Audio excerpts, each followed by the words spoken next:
Bien, vamos a dar paso a la siguiente ponencia. Tenemos a don Javier Bau. Don Javier es responsable de servidores de alta gama y appliance en Atos Ibérica, con más de 20 años de experiencia, ingeniero senior de sistemas, especializado en misión crítica, cloud computing, big data y inteligencia artificial. Javier nos va a hablar de inteligencia artificial y computación cuántica, la próxima revolución tecnológica. Pues Miguel, adelante, cuando quieras. Bien, muchas gracias. Javier, perdón. Bien. Bueno, pues digamos que la idea de esta presentación, lógicamente, en el tiempo que tenemos, pues no se puede profundizar mucho en estos temas que implican desde la lógica, filosofía, física, matemática. Entonces, mi idea es solo dar una visión del estado del arte en lo que puede ser dos vectores que pueden transformar o pueden llevarnos a una cuarta revolución de la información, ¿no? La primera revolución de la información fue la aparición del lenguaje. Dos personas hablan, intercambian información. La segunda revolución es la aparición de la imprenta. Una persona genera información y muchas la consumen. Y la tercera revolución, que es muy reciente, es que todos generamos información y todos la consumimos. La información es de muchos para muchos, ¿no? Que es lo que Internet nos ha propiciado. Entonces, la cuarta generación puede ser que no seamos los hombres los que generamos la información, sino que las máquinas generan información y los hombres las consumimos. Incluso otras máquinas la consumen, ¿no? Y entonces, pues bueno, ahí aparecen dos conceptos. Uno que es la inteligencia artificial, que ya está aquí, ya está realmente implantada en muchos ámbitos. Y el otro es la computación cuántica, que solo si empezamos a vislumbrarla. Y que lo que permitirá sea, con ese músculo de computación, pues acelerar todos los procesos de inteligencia artificial. Entonces, bueno, solo una pincelada. Pues yo trabajo en Atos, es una de las compañías o de las consultoras más grandes del mundo, está en la quinta posición por facturación. Somos 100.000 personas, líderes en Europa en temas de ciberseguridad y supercomputación, por ejemplo. Y, pues bueno, uno de los hitos que siempre nombramos y tal, que somos el partner de confianza del Comité de los Juegos Olímpicos y colaboramos en la organización, toda la parte desde las credenciales, seguridad, la web, los sistemas de información y demás. Concretamente, dentro de Atos hay una división que se dedica a temas de seguridad, big data, supercomputación, y es a la que pertenezco. Y en España pues estoy en la parte de servidores de alta computación o high-end, que llamamos nosotros, y appliances que se desarrollan a partir de ellos, de entornos de big data, inteligencia artificial y demás. Bien, hacemos un paréntesis, como si fuera un anuncio. No sé si algunos conocéis el Go, pero bueno, es un juego de estrategia como el ajedrez, pero en Oriente. Tiene muchos más años y de complejidad similar, ¿vale? Y entonces, bueno, ahí hay profesionales y tiene mucha popularidad. Dicho esto, cerramos el paréntesis, pero esto, quedaros con este dato porque luego lo vamos a usar. Bueno, definiciones de inteligencia artificial. Pues hay varias. Los estudiantes que estáis todavía en la carrera, pues esto igual os lo tenéis que preparar y saber quién dijo qué. Tiene poco interés porque al final, ¿qué es un sistema de inteligencia artificial? Pues algo que se comporta como un humano, o actúa como un humano o piensa como un humano. Alan Turing pues creó el test este. Alan Turing, no sé si lo conocéis, pero bueno, es el que trabajó en el proyecto Enigma, que dicen que acortó la guerra mundial en 4 años. Es el padre o copadre, ¿no? Porque la inteligencia artificial tiene muchos padres. Ya sabéis que la victoria tiene muchos padres y la derrota ninguno. Entonces, la inteligencia artificial tiene muchos padres y uno de ellos es este hombre. Y entre muchos logros que hizo, pues creó este test de Turing que le llevaría 30 segundos más o menos, que es decir, bueno, para saber si un sistema es inteligencia artificial o no, ponemos un jurado, una cortina, hacemos una pregunta y si el jurado no sabe distinguir si la respuesta es de un humano o de una máquina, esa máquina es inteligencia artificial. Bueno, un poco simple es, pero así es el test de Turing. Entonces, pues casos así, por hacer un poco de historia de lo que podemos considerar inteligencia artificial, pues puede ser Deep Blue. No sé, los más viejos del lugar seguro que os acordáis de Deep Blue y Deeper Blue, que era la siguiente máquina. Bueno, pues Deep Blue era un supercomputador de IBM que le metieron ahí las reglas del ajedrez y compitió con Garry Kasparov, que era el campeón del mundo. Pues las primeras partidas, os dijimos que el primer campeonato lo perdió. En ese momento la máquina solo era capaz de anticipar 1 millón de jugadas por segundo.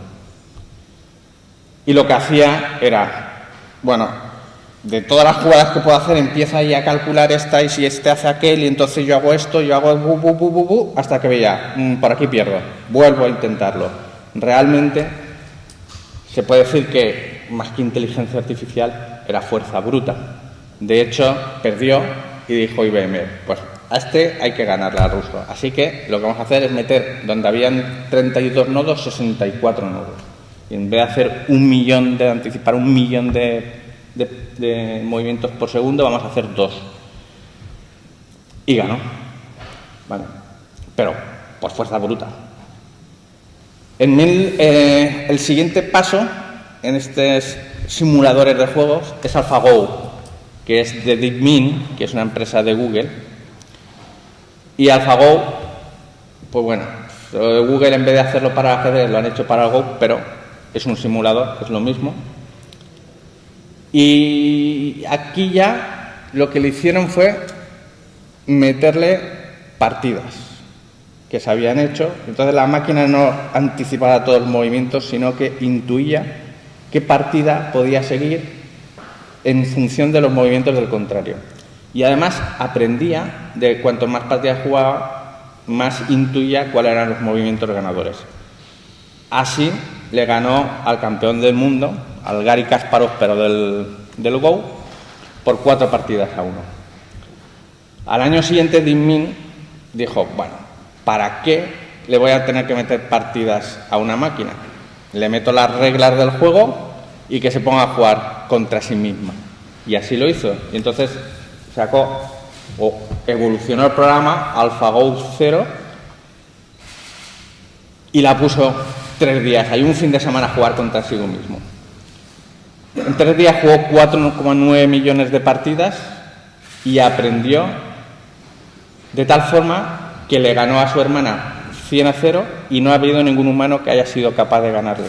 Es más, un juego que tiene 4.000 millones de años, 4.000 años, perdón, no lo juegan los dinosaurios, sino son las personas, 4.000 años, han descubierto que la máquina es capaz de hacer movimientos y estrategias que a nadie se le había ocurrido, totalmente sorprendentes. ¿Vale?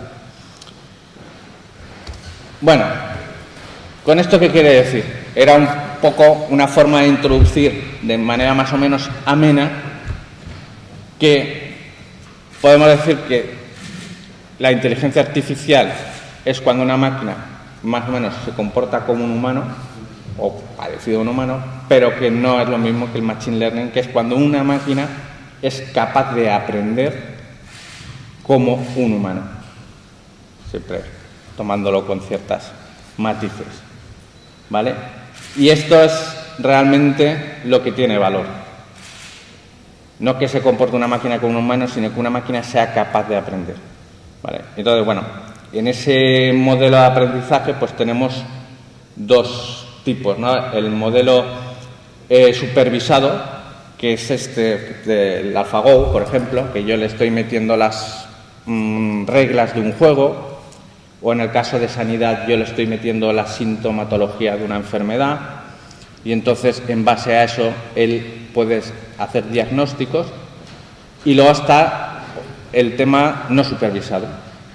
Vale, pues el tema no supervisado es cuando yo no le meto ningún dato y a ver qué me sacaste.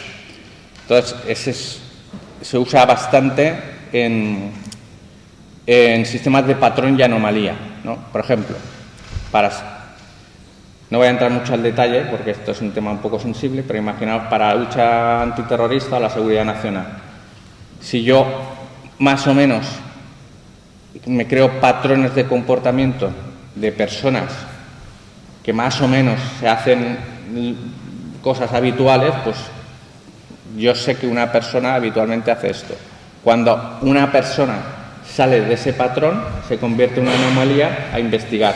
Yo no le he metido ningún dato, pero si hay una persona que va, compra explosivo, hace 7 viajes, se mete en 4 reuniones, manda varios mensajes tendenciosos en las redes y tal, pues se convierte en una anomalía. Ese tío potencialmente es peligroso. En realidad, sin ninguna información, la máquina ha sacado una conclusión, ¿no? Bien, esto es un poco lo mismo, pero en esquema, ¿no? Inteligencia artificial, machine learning y deep learning, digamos que es cuando la máquina aprende autónomamente, ¿no? Que es lo que hemos dicho un poco, que es no supervisado, ella misma es capaz de aprender. Bueno, casos de usos, supervisado y no supervisado, muchos en medicina, diagnóstico, seguridad, como os he comentado, ciberseguridad, porque esto del tema de patrones y anomalías también se usa para el tema de ciberseguridad, Smart Cities, detección del fraude también por patrones y por anomalías. Y bien, y aquí ahora voy a hacer la bisagra entre la inteligencia artificial y la computación cuántica, ¿no? Porque al final, como habéis visto o habéis intuido, porque no sé si da tiempo mucho de explicar, pero bueno, al final la máquina que tiene este aprendizaje necesita partir de una información, y esa información, cuanto más datos, mejor es el aprendizaje, lógicamente. Entonces, si digamos que cogemos la información de un Big Data, de un Data Lake, si encima es un Big Data donde los datos ya están ordenados, estructurados, y le damos ya medio mascada la información a la máquina que tiene los motores de Machine Learning, pues cuanto mejor sea la calidad del dato, mejor será el aprendizaje. Tiene su lógica. Entonces, cada vez más vamos a un tipo de arquitectura que se llama HPDA, High Performance Data Analysis, que es unir el mundo del Big Data con el mundo de la supercomputación. De tal forma que la supercomputación pueda coger este dato ya estructurado o no estructurado, pero ordenado y clasificado, y yo lo ejecuto en mis motores de cómputo, de GPUs, con mis motores de Machine Learning, y devuelvo en este tipo de aplicación predictiva que hemos visto, que sea medicina, logística, lo que sea, ¿no? ¿Vale? Entonces, al final, vale, vamos a necesitar mucho disco, mucha información y tal, pero también vamos a necesitar mucho músculo de computación. Cuanto más músculo tengamos, mejor es el aprendizaje y más rápido lo tendremos la información. No es lo mismo el Matrix, que te meten ahí y lo sabes todo en un segundo, que te meten en una habitación con todos los libros y dices, bueno, ya volveré dentro de unos meses. Pues bueno. Vale, desde el punto de vista de la inteligencia artificial, pues nosotros llevamos desarrollando un proyecto que va desde la parte del software hasta la parte de la computación, porque tenemos producto desde el nodo de cálculo o supercomputación o el servidor de HPC o High-End hasta la parte del software. Hemos desarrollado este proyecto junto con Siemens, que llamamos Bulistia, que es una appliance o una solución para desarrollar aplicaciones de inteligencia artificial, ¿vale? Entonces tiene una parte de estudio donde poder desarrollar la aplicación. Esto es compartido, además, tiene sus APIs para entrar, porque cada aplicaciones, pues igual necesitas entrar a un módulo del Internet de las Cosas y tiene su propia API de los dispositivos o reconocimiento de imágenes. Entonces, tiene toda esta parte y luego tiene una parte que llamamos el Multi-Site Force, que es modelos de inteligencia artificial, ¿no? Que pueden ser o componentes o modelos entrenados ya, ¿vale? Porque al final, cuanto más está entrenado un modelo, pues mejor. Oye, yo ya te doy el modelo entrenado. El modelo de reconocimiento de imagen entrenado. Ya no tienes tú que entrenar esta red neuronal o este modelo, sino que ya te lo doy entrenado. O, por ejemplo, una de las soluciones que estamos haciendo también para los grandes data centers es un data center cognitivo. Un data center que sea capaz de, antes de que se produzca una incidencia, por una cuestión de patrones, saber que esta situación puede derivar en un problema, ¿no? Entonces ya, entre todos los data centers que tenemos como Atos, estamos estableciendo unos patrones y ya modelos entrenados, ¿no? Y sobre esto, directamente sobre o nuestra infraestructura que damos como servicio o on-premise o en tema cloud, ¿no? Es un poco la arquitectura esta que hablaba antes, HPDA. Vale.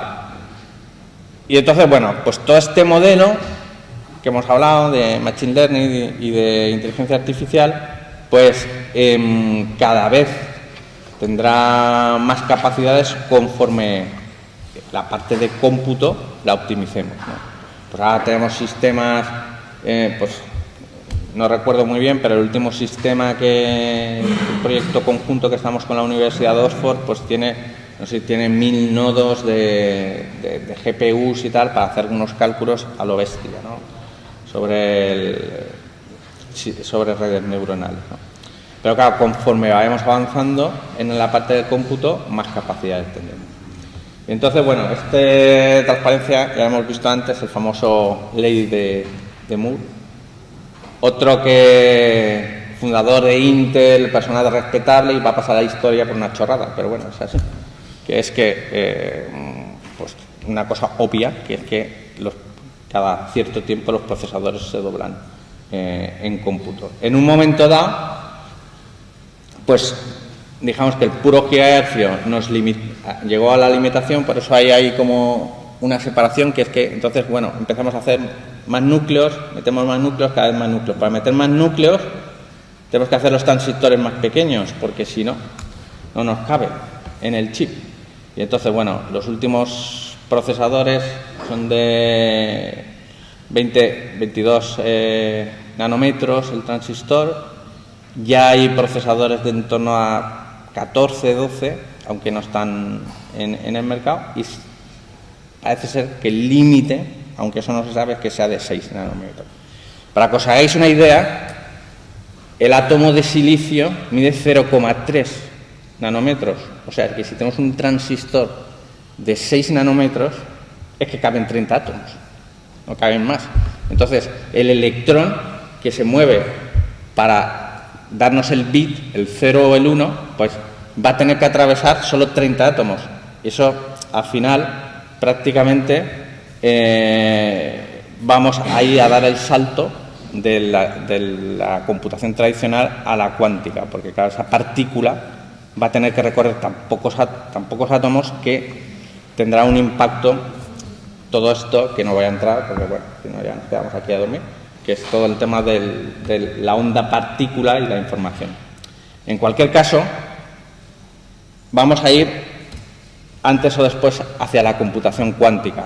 Es la única forma de seguir manteniendo la ley de Moore, de mantener el multicore casi hasta el infinito en espacio muy reducido, pero esto tiene un impacto muy grande, porque con esto de la onda partícula ya no pasamos del bit, pasamos del bit al qubit, ¿vale? ¿Qué quiere decir esto?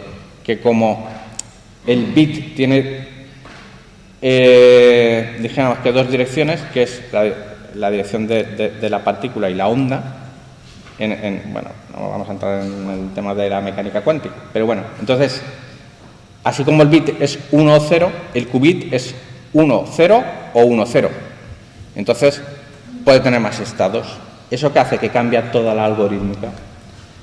Y como cambia toda la algorítmica, no solo tenemos más potencia de cálculo, sino que tenemos algoritmos más precisos, porque, digamos, al introducir un tercer estado, podemos definir las cosas más rápidas y computar más rápido.